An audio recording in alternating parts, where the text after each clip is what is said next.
So nice to see everybody together coming from the social sector, working towards such beautiful causes as well. So very grateful to get this platform itself.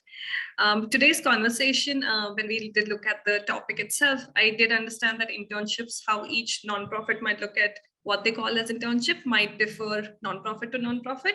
Hence, when I say internships, I do include internships, fellowships, even volunteering, which would mean paid, unpaid internships, both the kinds. So that range does apply. So you can, use it exchangeably in the context that I'm talking about.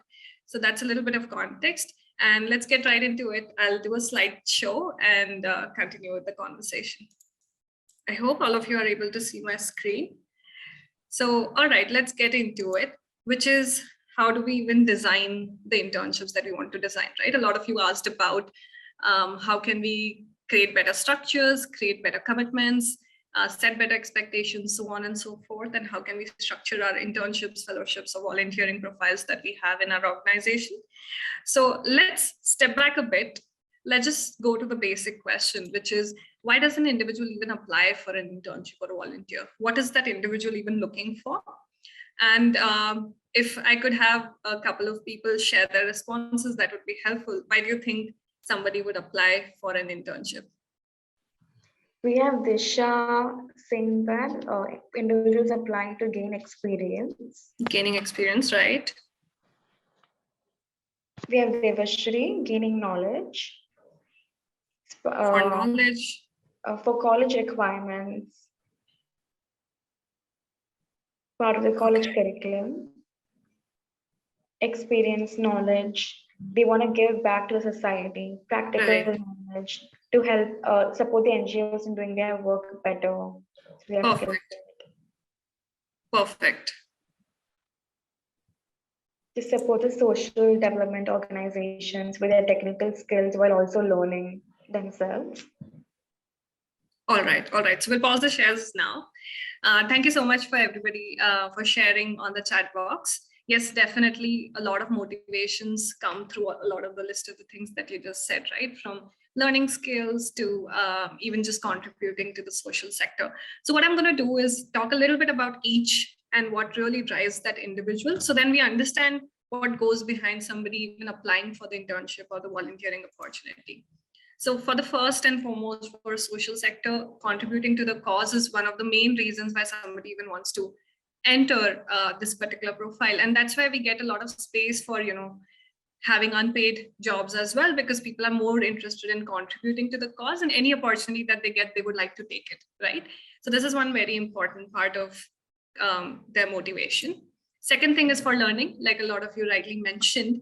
People, especially youngsters and youth, who are looking for a lot of learning and gaining experience, or even learning how social sector works. It's a really important way to learn, which is through the internships, volunteering, or fellowships that we have. A lot of these actually have come about and become like entry points into the social sector, these fellowships that we have or the internships that we have. So people definitely looking for learning, for utilizing their time meaningfully. I think I was one of those people who used to spend my weekends and sort of waste them a lot. And then I realized that, no, I want to utilize my weekends better. Can I do something meaningful with the time that I have? So people are really looking for meaningful work and something that, creates impact. So that's another motivation people usually have. The fourth one, which is being part of a larger collective, being part of like-minded people and a cause, and also connecting with people who have the same social bent of mind. Usually in the mainstream schooling that we do, etc., you don't get exposure so much to the social sector, or at least that was the case in my time. Only if I consciously made choices to actually be associated with social sector will I get those choices. In part of our schooling curriculum, volunteering, etc., it's not so out there, but right now it's starting to become more mainstream. So then there is always a need to be a part of a larger collective that's actually contributing to a cause. And a lot of people right now, especially when, in the post-pandemic world as well, are looking for opportunities where they can be part of a collective, get more human interactions itself. And that's one of the motivations for sure. Another one is for understanding the social sector itself. Like I said, that the exposure to social sector for a lot of the mainstream society and systems might not be as much, especially in a country like ours. Hence, how do we create that exposure? Internships, volunteering, fellowships are all opportunities for us to create that exposure. And for that individual, that might be one of the motivations why they want to enter. And for them to even build a career in the long term in social sector, they need that entry point. So that might be one of the reasons why they just want to understand the social sector. The sixth one is for a lot of you mentioned, just because their college demands, they need to build their resumes, and that's the opportunity that they are seeking. However, this sometimes is looked at as, at the intention level, you can question that, are they really here to support the cause? Are they really here, dedicated, or is it just because the college is a husk and hence they're doing it? But however, in my experience personally, I've seen that actually individuals are just as interested in doing these internships and learning from it, etc. Even though there are definitely requirements from the university that kind of drives them to apply and get into, there's a good chance that they are also actually very excited and initiating it themselves. So we should keep some space for both the sides and multiple motivations to come, not just one, which is building the resume. However, there's nothing wrong with it. I think it's an excellent way to build your resume and experience and learning as well. The seventh one, which is contributing their own skills. So for example, I've been in a certain sector for a really long time, and I know, for example, graphic designing, and I've learned that over periods of time, and now I want to go to an NGO and really contribute my skills to that NGO and offer them those skills that I've learned over a period of time. It could be, I just gave graphic designing as an example, but there's just so many skills out there that people genuinely want to contribute, and it has no age barriers. It has no sector barriers. It has no industry barriers as well. So there are people out there who have retired professionals to, just people from corporate sector. And there's a lot of skills out there in the corporate sectors that usually, the nonprofit sector can really benefit from. And when those people want to really volunteer, intern, etc., what they're looking for is opportunity to really maximize and contribute their skills, because they're genuinely wanting to give back to the society and need a channel for the same. So that's another reason why somebody would come in and apply for these. Last, definitely not the least, is for financial incentives. Now, this will depend on whether you're offering any. So that's definitely there. And also, I do understand in the social sector, the cutoffs that we have is much lesser. So in some cases, the internships kind of offer minimal financial incentives. Sometimes it does offer enough so that the person can also sustain while they are doing that internship, fellowship, or a volunteering opportunity. So this is where I think the paid versus unpaid conversation comes. The way for you to decide as an organization, how do you, what level of financial incentives to give or not give, would definitely depend on the skill requirement that you're seeking from the individual, the time requirement, how indispensable are they, and also like the individual's capacity.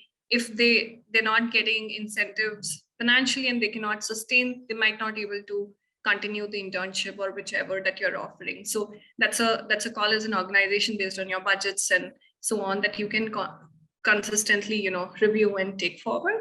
But that's definitely one of the reasons why somebody might apply as well. All right, so these are just to name a few.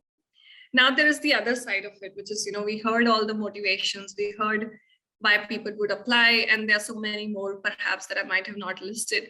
But as an organization, we also have certain responsibilities and duties, etc., to fulfill.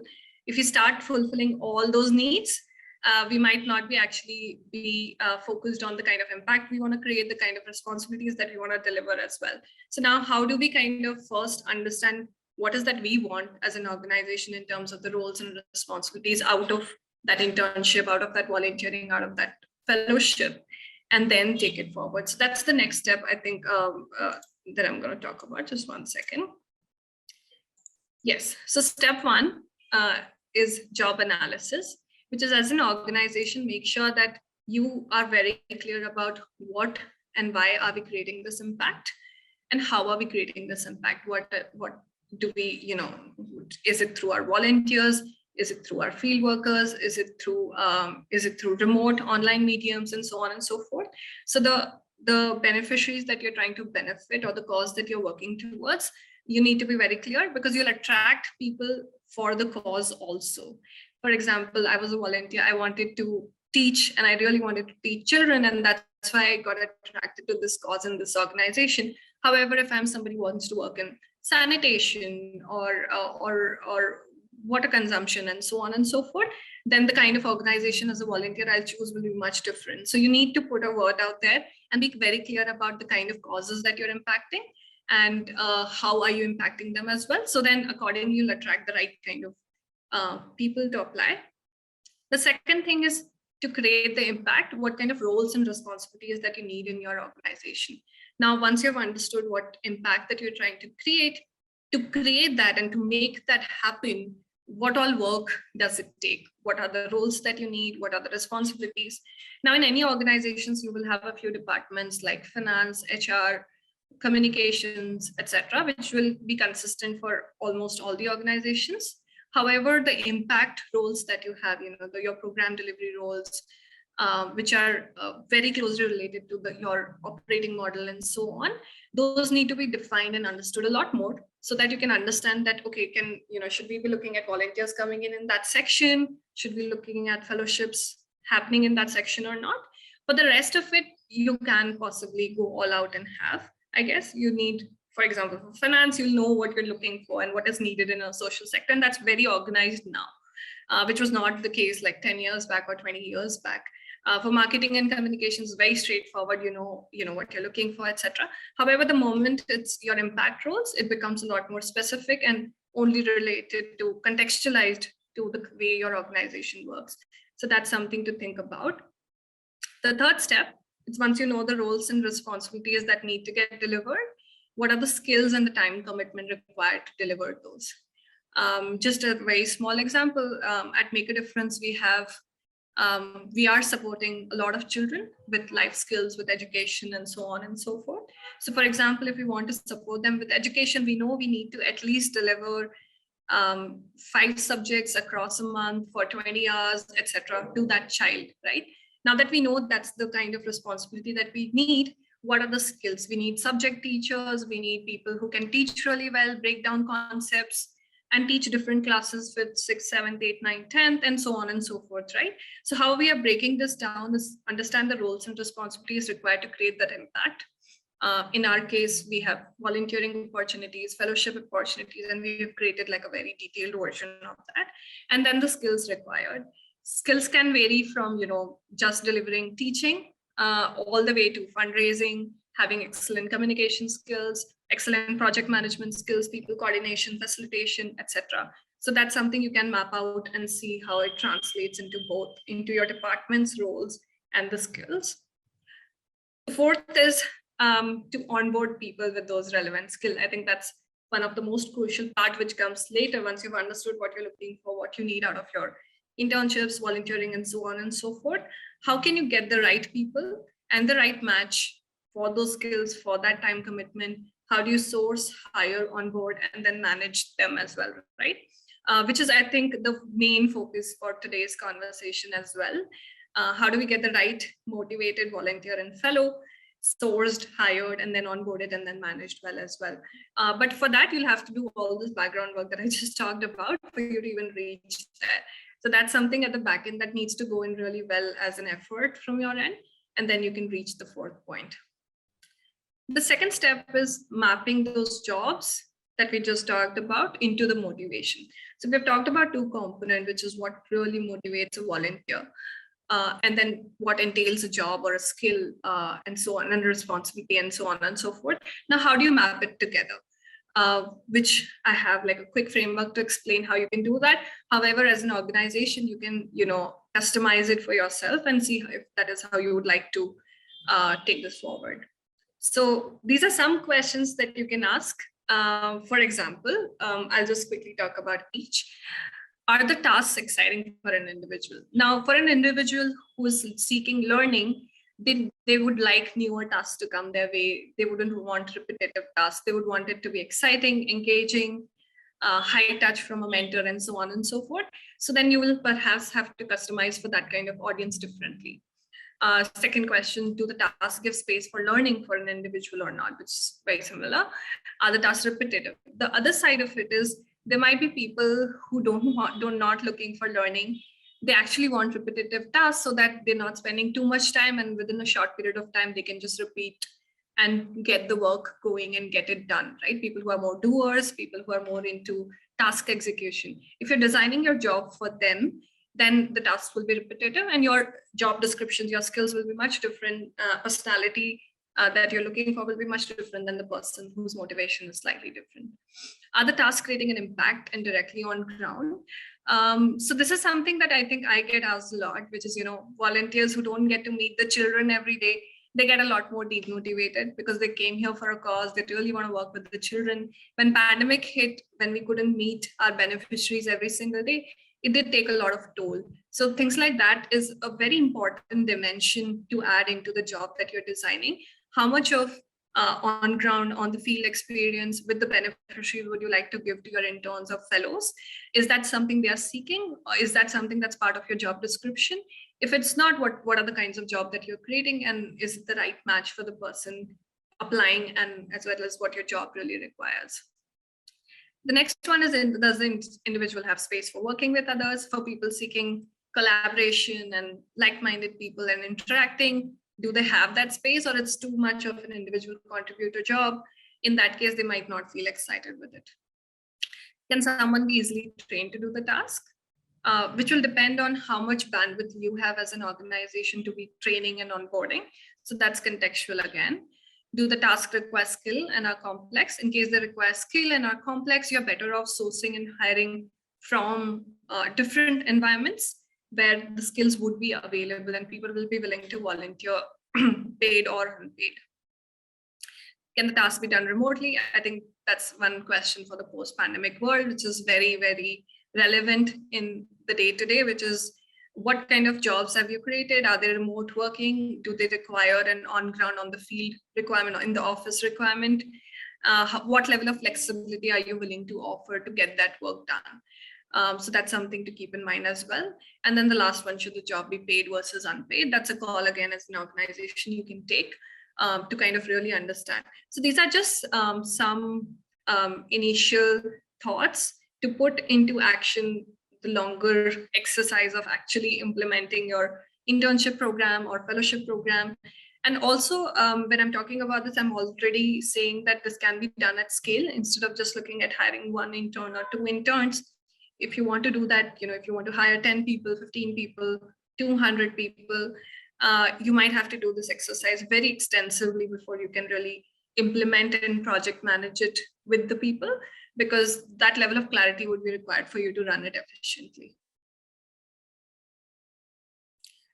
So yes, just a few last tips to kind of close the presentation for today, which is, these are some of the things that really work, which is what are the kind of learning and growth opportunities are you creating for the people? How well are you able to mentor and give consistent feedbacks, check-ins? Of course, it will definitely depend on the bandwidth that you have. Is it a direct impact related work or not? And that will definitely impact the motivation of the individual. How much are they engaging with like-minded people? Are they building genuine relationships rather than just work-oriented and transactional? In the social sector, it's very important, people are here for people, hence making sure that it's not becoming too transactional and it's actually genuine, coming from that space. Customizing for different personalities and creating space for different individuals to come in and contribute as well, and building overall a supportive culture for all kinds of people. And if you have a really good culture as an organization, your existing people will attract more people and so on and so forth. So you can actually build a very sustainable long-term volunteering opportunities if you have a good culture that offers that, all of that I spoke about. Last but not the least, I think I'll just spend like a minute on this to close. Any volunteer who works in any organization or an intern or a fellow, they go through just the same life cycle as an employee in any organization, which is you would source them, recruit them, onboard them, perform.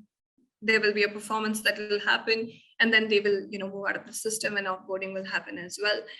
given that any employee or any individual who interacts with an organization in the same cycle, it makes sense to apply this framework for all the jobs that you have, not just do it extensively only for your employees or only for internships or only for fellowships, but actually look at it more holistically, especially nonprofits, because people are your main strengths, our main strengths.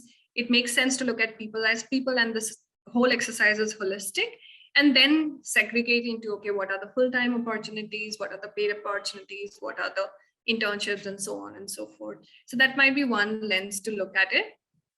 And with this, I think I'll just close the conversation, which is treat volunteering just like any other role. It's as important, and sometimes the time that individuals give us sometimes exceeds full-time employment as well. So it's very important for us to treat it as that. It does add value to an organization as well as the individual. So it's a very important aspect in the social sector. It allows for social change and movement building across sectors. And it's not just about one organization or two organizations doing volunteering. Every single one of you here right now, you are creating an impact. And it's very important that when we create this impact, we are also agents for that social change. So when we get those volunteers on board, when we get those interns on board, we are actually creating social change and not just internships and so on. And it does change the spirit of volunteerism itself. And this country definitely needs that. Creating more avenues for creating social impact overall, and creating a sustainable operating model for nonprofits. As you all know that, we are dependent on our funding to a lot of other agents. Hence, it's important that we are able to leverage something like this to create social change and social movement. Thank you so much. Thank you, everybody, for listening. That'll be all. Thank you so much, Bhumika. It was lovely listening to your perspectives regarding what exactly motivates volunteering interns and what exactly our NGOs must keep in mind while they are setting the internship programs up. I'd like to now invite Anupama to lead the second half of the webinar, when she will be sharing the zoomed-in perspectives about planning internship programs. Thank you so much, Adriana. And it was such a pleasure to listen to Bhumika, and wonderful context building, which any discussion requires. I'm so glad to be a part of such a discussion where many of you, having run wonderful initiatives in your respective NGOs and organizations, all of you doing phenomenal work. And when I was looking at what possibly I can bring in, I can only possibly bring in what CRY does. Also, my interest was more about listening and answering certain queries, and rather reflecting on what works, because this is a field which is so dynamic, and every day there's something changing. Like what Bhumika was saying, that COVID taught us so many things which we never thought earlier.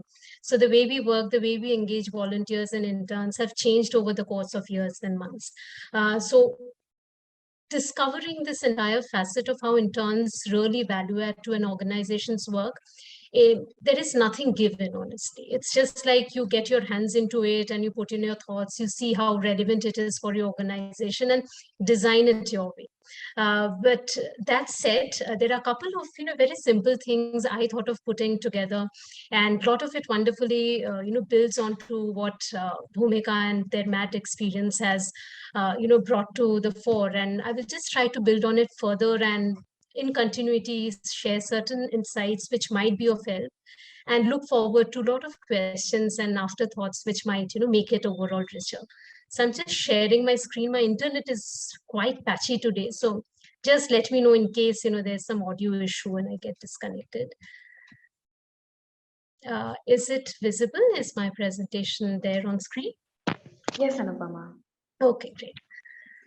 So yeah, there are a couple of things which I was looking at, and what when my conversation with Adelina led to that, how I can possibly bring certain parts which are not really repeating what Bhumika has already shared, but definitely in continuation, is that when you look at the work you do, and every organization has its very unique way of looking at why are you doing the work you are doing, and what sort of an impact you are talking about. And there, in that context, understanding that are internships really useful for you? right? And it is very different from organization to organization. Certain organizations will have a full-fledged volunteering team and units, right? So their approach and intensity of programs to engage interns and volunteers will be very different from another organization, maybe one of yours who's doing work where volunteering or internship is not the mainstay. But as you're going down the line, you're understanding that there's a huge potential of human resource and young people joining you and really making your work more stronger. So to put it very simply, the three things we have experienced as Scribe, because we work with many interns every year. Actually, it's a 4-digit number and it's huge when we look back. And we have a very small team consistently looking into internships. But yes, going back slightly, further to, what I was trying to establish, that always understand that what is your requirement? Why do you need interns in the first place? And there is no standard definition that it has to be at a certain scale, or it has to be like, what is predefined. But yes, there are certain frameworks which might help. So it is an opportunity where you can get to harness the resources of individuals or even groups of people or institutions, right? So in our case, we are working with children, but in your cases, it might be that XYZ issue on which you are really focusing on. And so there are two aspects to it. One is that for that intern, it gives them a chance to enhance their profile, having undergone that experience of interning, but it hugely benefits the organization in its overall process and outcomes. That's what we have seen. Right, we are a pan-India organization. There are many people who are working, full-time or as consultants, but yet we realize that the immense value which an intern or a volunteer brings in to the work, right? So it overall makes your processes, while it might look like, again, I have to engage with a bunch of newcomers, orient them on the work we are doing, but trust us, the value they add onto the work, it is all worth it. So the moment you have that readiness to onboard them, you will see that, what it leads to. So be mindful of these two parts, that what is there for the intern to gain, and the other part is that it is going to, it's not just helping an intern to intern with you, but more about that how the organization benefits. The second is that internships usually, and that's how we distinguish it from volunteering, is that it is very time bound in nature. So when you onboard an intern, it is typically that you have in mind a couple of weeks or maybe, 2 months, and you say that I need someone to do a certain project for a couple of weeks. So it's tailor-made projects which are designed to onboard interns for, right? So because, they are here to make our systems and outcomes work better for us, right? So how are you, what Bhumika was saying, that when you're looking at the projects and further looking at what sort of time commitment will it require, what is the intended outcome of the project, it is easier for you to understand that how do I really put across the communication that we are looking out for someone having these profiles or these competencies and ready to give in certain time, because then it's a perfect match between what the intern is looking for and what we as an organization are keen to have interns for, right? So often that match is extremely important, but at times not really given much importance. We rush into getting people on board. We are not ready. We are not trained. Neither the intern has full clarity about what we are expecting. So that friction is avoided. And how do you avoid it? All these little preparations or taking care of certain things which will put you in a good state to work further. And it definitely in the long run. So one is that immediate gain or benefit from the organization, that, how do you look at it immediately helping you, whether you want to do a research and the interns are helping you, or it's a campaign you have to run and a bunch of interns are helping you plan that and execute it. But overall, in the long run, typically you will find that the profile of interns are very young people. You will find them mostly to be, studying in colleges. Sometimes if you're open to like on board under 18, there has to be special care taken that, are you ready to onboard schoolgoers as interns? What are those, basic norms and guidelines you have to put in place to make sure? But in the process, what happens in the long run, you can build these partnerships. So if you are curating an experience and you are intending to onboard a desired number of interns, in the process, you can get an opportunity to build institutional partnerships. partnerships with certain colleges of your choice, schools of your choice. And because, these options are sustainable. The moment you, sort of build that rapport and understanding, over the years, it really builds into something where you know that every year we can get a bunch of youngsters coming and interning with us. And it can be in different formats. So whether they are life projects, whether they are specific survey research sort of profiles you're looking for, it really helps you to build those partnerships. And in the long run, you are in a much better position to sort of take your internships to the next level. While initially you might be just trying to find those 10 people, gradually we'll find there are certain very channelized sources from where you start getting them. So how do you even think on that right from day one, so that by the time you're more settled with your internship programs, you can really, count and fall back upon certain such partnerships. Now, when it comes to, at the same time, while we are very clear as organizations at what we need, right, why we need interns for, the other part we should also be very careful about is what Bhumika had touched, that what are the typical motivation for someone to apply for an internship or a volunteering, right? So I just picked up, I just recalled a very recent intern who was from the law background, and she said that, it gave me certain opportunities which typically would not think, and you would not get a chance to, experience. And here was I, getting acquainted to so many different things, which on a daily basis I wouldn't have known. So that was a huge thing for me to take back, that otherwise I would not have ever thought of doing. Maybe I'm a law student, but I ran a campaign, I ran a fundraiser. You would not think of doing those, right? So those are the ways in which you have to somewhere gauge that the interests why someone will intern with you are varied.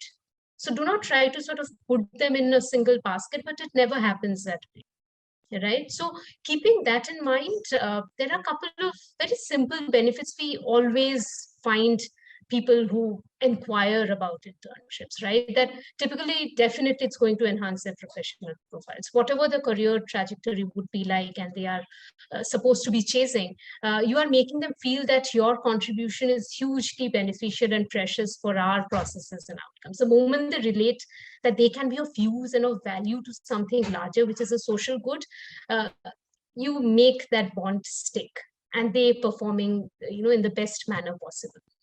The second is what, especially in these last 2 years, we have learned. 2 years back, Ryan never used to take online interns. We would say internship करना है मतलब आपको office आना, आपको field जाना है, तभी आप internship कर सकते हो. Thankfully, I somewhere treat it as like, a blessing in disguise that taught us that there's so much wonderful work which people get to do if you are slightly flexible.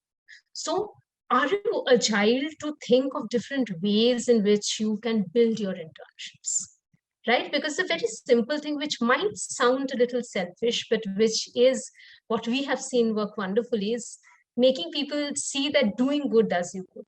So while I'm doing a social, sector internship or NGO internship, you will feel good about it. The moment you say so, you build that thing that it might be initially thought as that, okay, definitely an internship certificate is something very dear to students, right? They will think, oh, I have to put it on my CV and that counts, and all of that is well acknowledged and it's fair, right? It's all fine that they are chasing that, but at the same time, showing them that opportunity that you get a chance to learn so much. Our organization is doing something unique, so you also play a part in, for the change we are trying to bring in.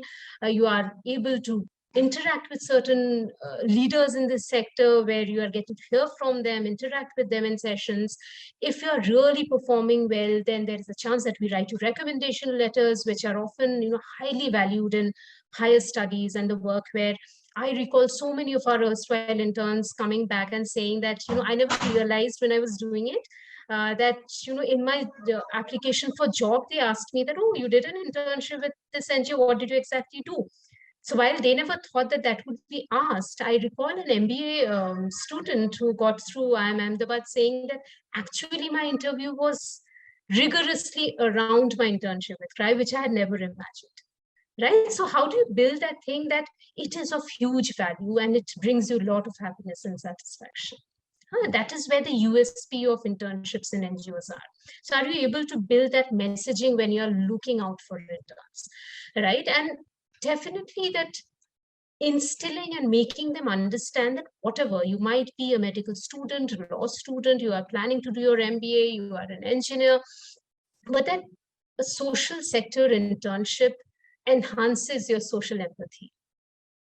And that is a value which is, put on a very high level in whatever you are doing nowadays. It, ensures that you have, overall well-being in place.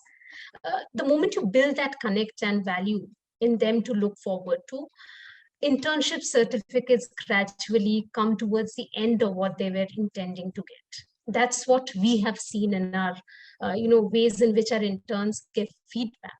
So how do you build that experience is what you keep in mind. That today I'm this organization, if I'm looking for how am I sort of inspiring people to intern? Believe me, in most of the cases in our sector, it will be unpaid. It will have limited resources. It won't have all the flashiness which maybe a corporate internship brings in.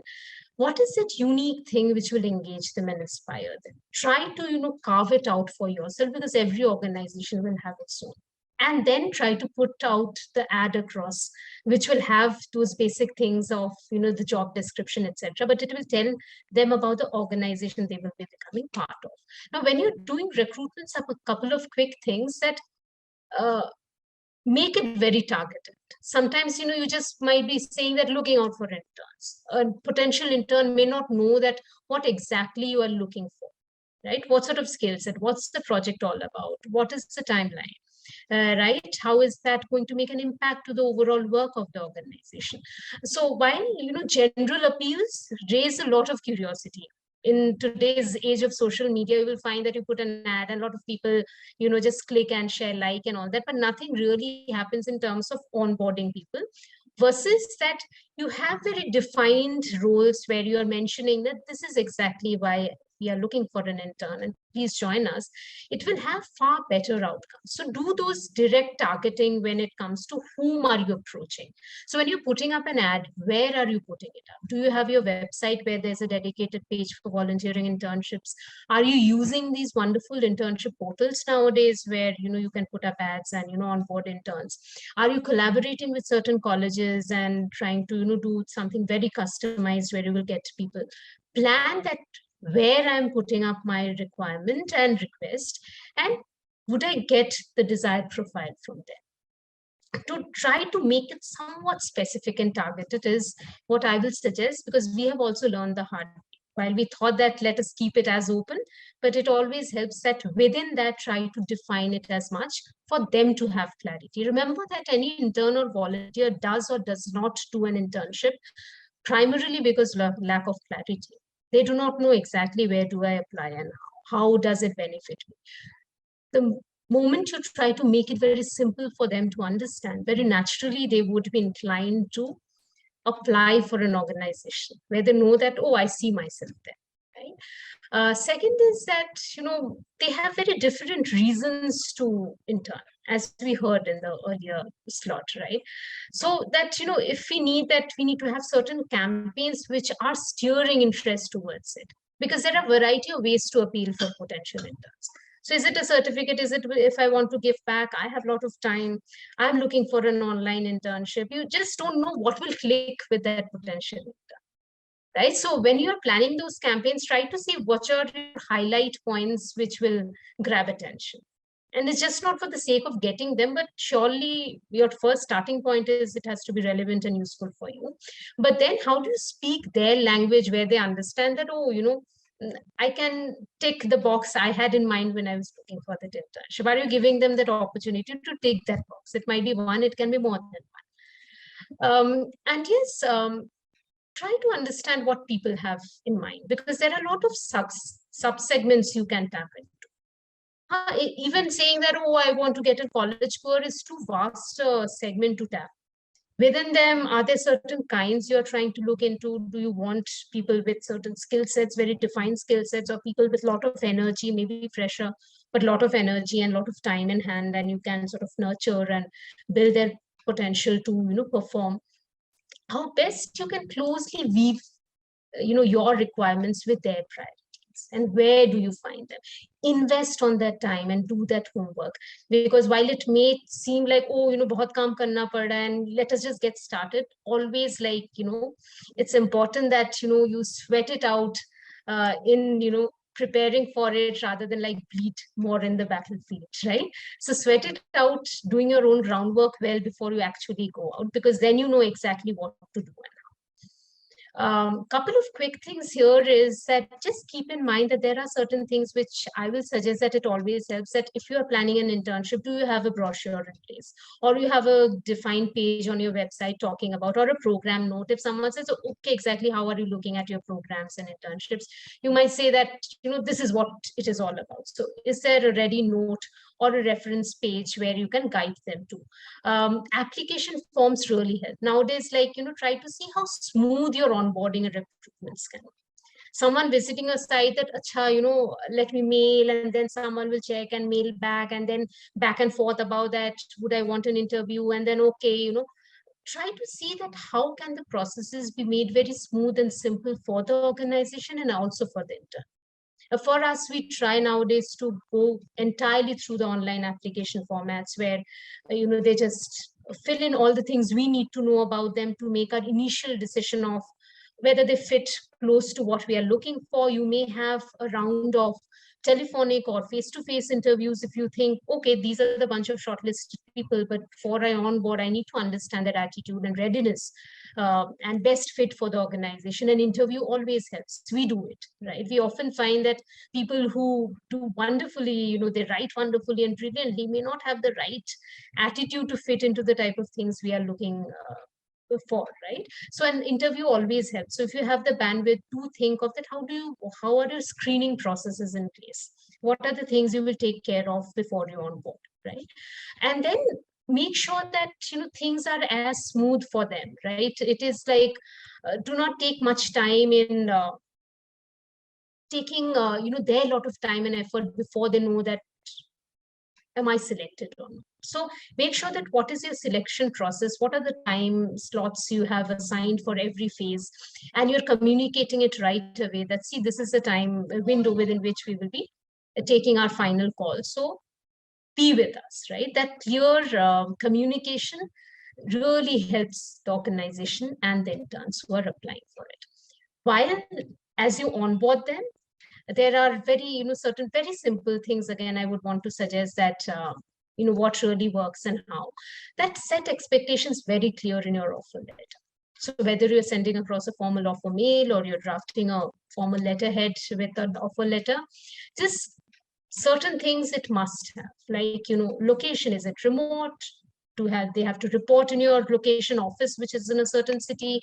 What's the duration, the number of weeks you are onboarding them for? What will be the format? Is it like an online format? Is it a hybrid format? Is it completely on the field? Sort of working hours expected out of them, that you are supposed to work so many days a week with so many working hours, basic norms of your organization which they should be aligned to. So if you want to pass on one or two reference links to, like for us, child protection policy norms is a very, very cardinal thing for us, for every intern and volunteer to know before they start their work. So you might have certain things you want them to know before they get started. Put everything very succinctly but clearly in the offer letter, because that's the first step where they sign and say, I accept the offer.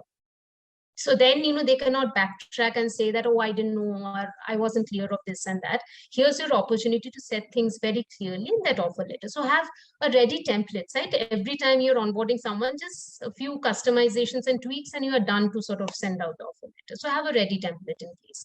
Always saves time. Whatever their assignment, make sure you have a proper orientation before the beginning. They might be onboarded for a fundraising campaign. They might be, preparing modules for teaching children in certain slums. Whatever it might be, make sure on their day one, in the first 1 or 2 days, they are given an organizational orientation. They should connect to the organization they are becoming part of. Right? So they should know what the organization stands for, how does it work, where does it work, what sort of things you do and have experience, learned, right? And they feel very synced and aligned to that, okay, now I understand what my specific work leads to. So make sure you never miss that orientation. At the same time, another very important thing is, depending on how big or small your organization is and who's the mentor, who's sort of will be taking through, this entire experience of the intern, that are the mentors ready to guide these interns? Sometimes we have seen that, am I connected? Are you all able to hear me? Okay. I just thought that it froze for a second. So just make sure that the people who are mentoring, they are also ready to guide the interns, because it needs certain skill sets, it needs patience, it needs a lot of hand holding, right? So I have seen many people who are jittery. They would say, I don't have much time, but I need an intern. And we say that, hang on, if you have to work with interns, there are a couple of things we as an organization and a representative of an organization should remember that we should be having or possessing this or upgrading ourselves to work better with interns. So when you're looking at your own organizations, who are the people who will be primarily mentoring or guiding these interns? Are they ready at their job? Because it is a very, nuanced skill sets which are required for someone to mentor interns. Right. So also focus there and see that how you're building the team and opening it up for anyone and everyone to work with interns. Make sure that there are regular progress reviews and feedback. So they might be working with you for 4 weeks, 6 weeks, 8 weeks or more. Right. So it's not कि एक दिन on board हो गया, कुछ आपने बता दिया कि ये करना है, and on the last year again sitting and giving them a good or a bad feedback. That should never be the way. We have never, liked it as an employee, right? We always want that our team, our superiors, our bosses always keep coming back, sharing that what they're observing, how we can better ourselves. Same applies to interns and what. They are part and parcel of your organization. Treat them as integral part of your organization. Treat them as one of you. They feel very valued, right? So, and likewise in that process, you just make sure that you are regularly sitting with them, understanding are they able to progress as per the initial way in which you had thought of the program and project. Give them feedback.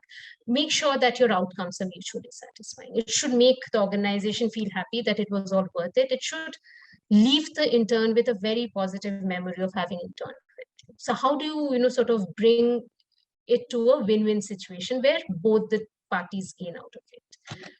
And yes, they are your future champions. Do not forget that. And that's where I really liked when Bhumika was saying, just see that it's not transactional.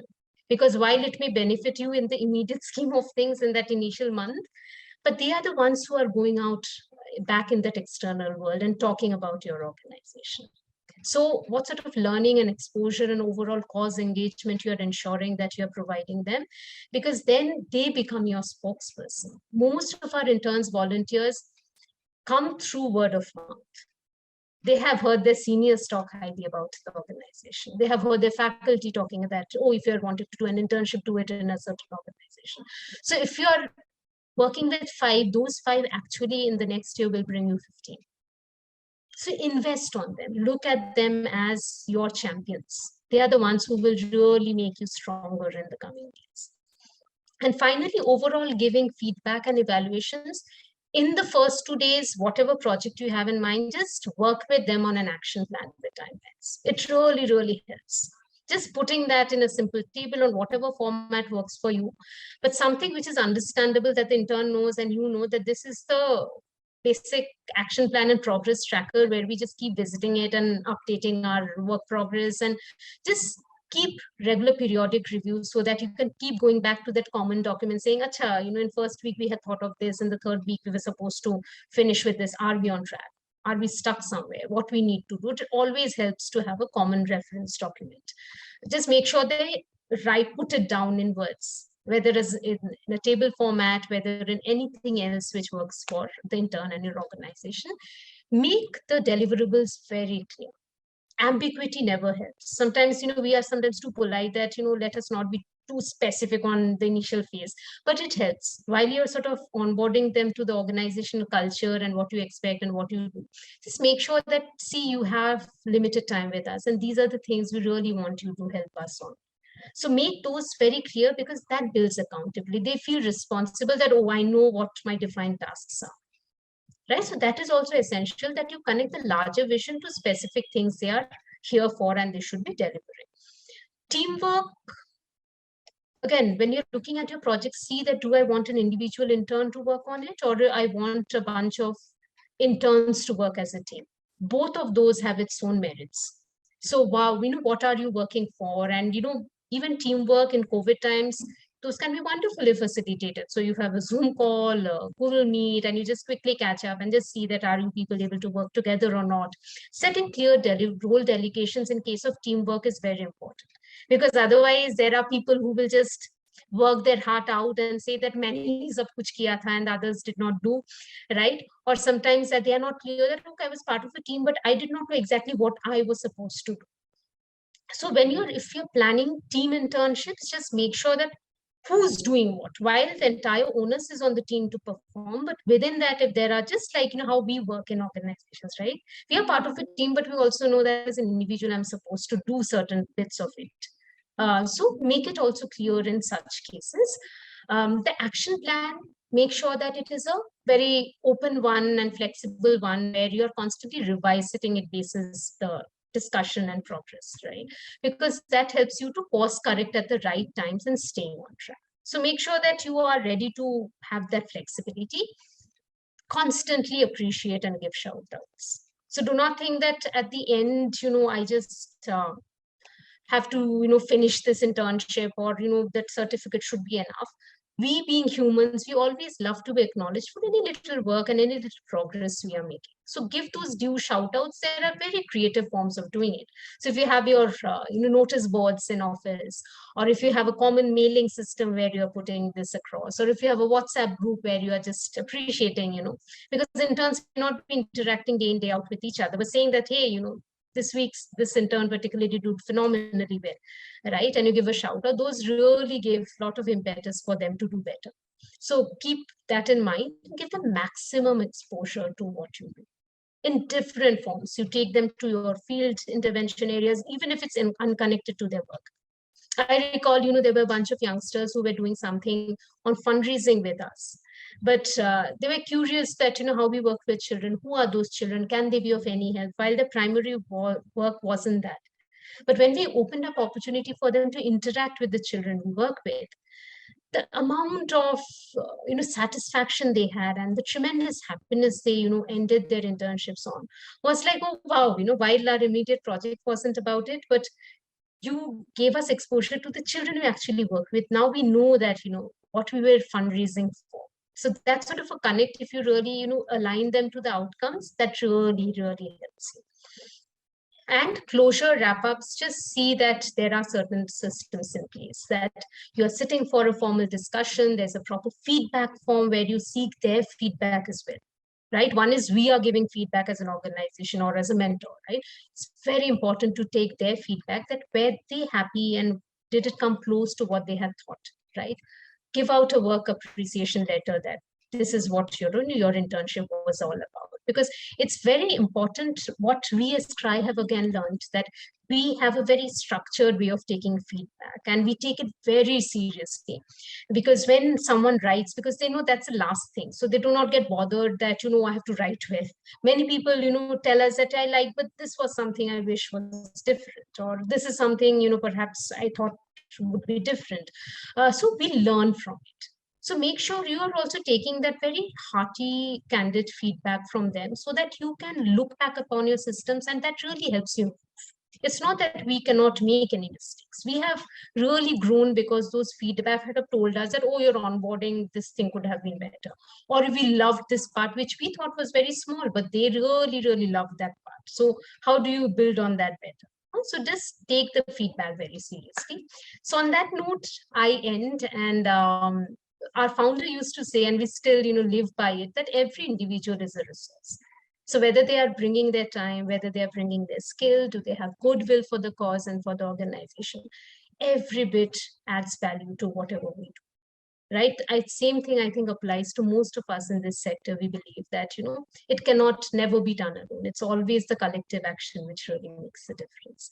So thank you so much for patient listening. We would be so happy. I think Bhumika and I would love to take questions, and any queries and doubts, and we would be happy to answer.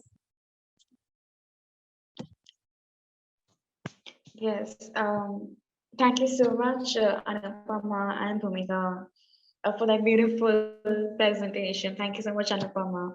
I'm sure our NGOs have kind of made their own notes regarding what they can do for their interns and for their NGOs. Um, I'd like to now request our attendees to share any questions that they might have in their mind. We have received one question on the RSVP form, which was on how exactly can one utilize virtual volunteering interns for remote areas, just countryside.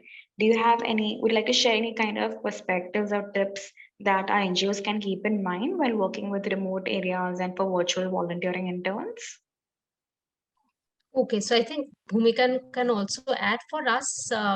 We had just checked two things, right? When we look for virtual internships, one is that their internet connectivity, because when you're working virtually, that's something essential. You cannot say that, I'm hardly connected. You cannot really help there, right? So do you have basic internet connectivity throughout the day so that, you can work online smoothly and you can be in touch with us? So that's one very basic check we do. The second is what sort of skill sets they have, which can really come of value even in the online format, right? Sometimes, like, if you can step into the field, there are so many things you can do, right? And you need not be internet savvy, you need not write well, but you're very good with interacting with communities and children. So the work gets done. But when you're online, there are certain things we expect you to do. Are you good with research? Can you do proof checks? Can you write reports? Can you run, social media campaigns? Can you do fundraisers online, right? So there are very defined sort of things we expect the interns to do. So how equipped they are to perform in those roles online. And if these two things are somewhat gives us confidence that the person, wherever they are based, if that confidence we get, we have gained immensely from online internships. And people have worked across India in these times, right? Amidst these challenging times. But Bhumika, I am sure there might be a lot of experiences your end as well. Very similar. I don't think I have more to add to that, but there is, I think what pandemic did open out was the possibilities which were not so much known in terms of, how online world can run itself. And I think that is, I just have like one thing to say, that there are a lot of jobs that are very visible, that, you are out there, you're doing something, and you consider that as concrete or more tangible, and you can make it specific. However, there are a lot of invisible jobs that sometimes we don't account for enough, which happen in the back end, which might not have exact time allocated to it or obvious results associated with it. But I think this is a good time for organizations to reevaluate what all can go into those visible channels, what all can go into the invisible, and what kind of people can do. And you can hire globally, even by even restrict to areas in India, but you can actually, because even time as a concept has changed and the online world has brought that up. Of course, internet becomes a very important requirement, and technology as well, whether they have a good functional laptop or whatever device that you need to be able to deliver, or softwares that you need. As an organization, if you can provide those subscription softwares or laptops, that might be one way to kind of initiate that, because not everybody might have those resources in place. However, if there are people who already have those resources, then you can definitely already utilize on that. So resource management becomes like one definitely big task in those cases. And also, in case you have budgets for internet subscriptions or phone bills that you're paying to the interns who are working remotely, etc., then that's an option as well. Yeah. Thank you so much, Bhumika and Anupama. I think we're now ready to conclude our webinar for today. We have definitely gathered really excellent insights thanks to our speakers. Thank you so much to all our attendees for joining us for the session and for being a wonderful audience. I request you to please fill the feedback form as it help us to curate many more sessions like these. I think, Adelina, there's a we just final got one question. question from I just saw it from Chandrita. So Chandrita is asking, how do you spot talented people or potential staff for the organization? I think it varies from organization to organization.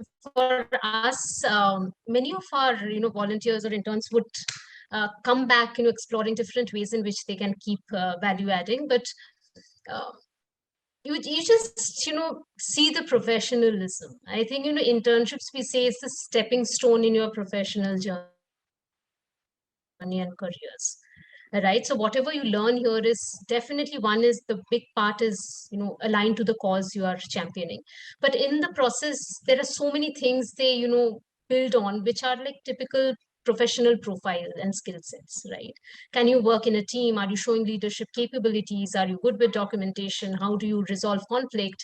How do you act well in a challenging situation, and all of it, right? So all those things are tested. So I have seen many people who have observed those things very closely in internships, and down the line they have gone back to them saying that, hey, there's a position which might suit you, and we had loved you when you had interned with us, so would you want to join? Or so that really helps, because in those limited weeks you observe those skills in them. I recall, if I can just quickly take 30 seconds, I recall a couple of years back I had worked with a huge bunch of interns, and they were doing something on a primary research, and they were a mixed bag of people. Someone doing an MBA, someone doing their engineering, a few from law, a few from mass journalism, and they had something to deliver every week. So one day I sat with them, and they had a team leader every week who was supposed to be accountable for that week's progress. So I wasn't particularly happy for that week's progress, and I just asked the team leader that, so what went wrong and why didn't things progress as we had discussed in the action plan and all of it. And I was expected, because I had a sense of who wasn't, who were the lazy people in the team and who were actually working. But this guy stood up, and he said, Anupama, I was responsible for this week. So if the team hasn't performed, it's on me. So give us 2-3 more days. We shall come back on what you're expecting, right? And in those next few days, they just, worked better, and they came back, and the project is one of the standout projects of, CRY in those years. What I learned that day from that intern was that leadership is just not a position. It's of taking a, he could have easily said, they are all youngsters, they were all 19, 20-year-olds, right? But he could have easily said that these were the 3 people who were not working. I was after them. And I still owe a lot on learning from interns in the process, that what sort of qualities they show, which goes on to make them who they are. So that person went on to become exceptionally bright and did really well in his career. But at that young age, it wasn't taught, right? It was something to demonstrate. So I think those examples are so many when we interact with young people, and that really keeps them in your memory, and you just keep going back to them in the right times and right opportunities. Bhumika, if any experience from your end? Very similar, on the very similar note that, however young a professional is, the values kind of do show, and it's very hard to miss in terms of the integrity they have, the professionalism they have, how much they own up to the work they've done or not done, etc., and how they interact in a team. These are things hard to miss. So it's actually quite easy to spot these people. However, as an organization, what's important is, are you creating space for them to show these these qualities? In case you do not have space enough to even interact with them or oversee their work, etc., then you might just miss on such good talent. It's important to have that visibility created in some form or the other, that kind of allows you enough channels to be able to kind of spot them, and then also help them create more change than what they're currently doing. All right. Thank you so much, Anupama and Bhumika. I think we can move forward now, unless anybody still has any questions you can share it with us via the feedback form. Might remember Aishwarya has already shared the link with you, but she can share this. She has just shared it again right now. So please do share your questions in case anything strikes you post this webinar. And as mentioned earlier, to all those NGOs who are looking for interns to support you, do connect with your ConnectFor relationship manager, or we directly share these internship opportunities with us on our website, and we'll be able to help you in connecting with passionate, skilled individuals or groups. We are also thrilled to be organizing a webinar on making use of corporate partnerships with expert speakers for our partner and non-partner NGOs at ConnectFor. It is scheduled for 18th of May. Aishwarya has shared the link for the RSVP link, the same in the chat box right now. And I think that is all from our end. I hope you all have a beautiful evening. Thank you so much for coming here. Thank you so much, Anupama. Thank you, Bhumika, for helping us in hosting this webinar for our NGOs. We shall Such a pleasure, and wish all of you the very best in your internship journeys, right? It's always helps to exchange the learnings, right? So thank you for putting this together, the ConnectFor team. I think Aishwarya, Adelina, huge appreciation for this. Thank you so much, Anupama. It's our pleasure. Thank you, everyone. Very grateful to have had this opportunity and see all of you here. Thank you so much. Thank you. Have a great evening. Bye, everyone. Bye.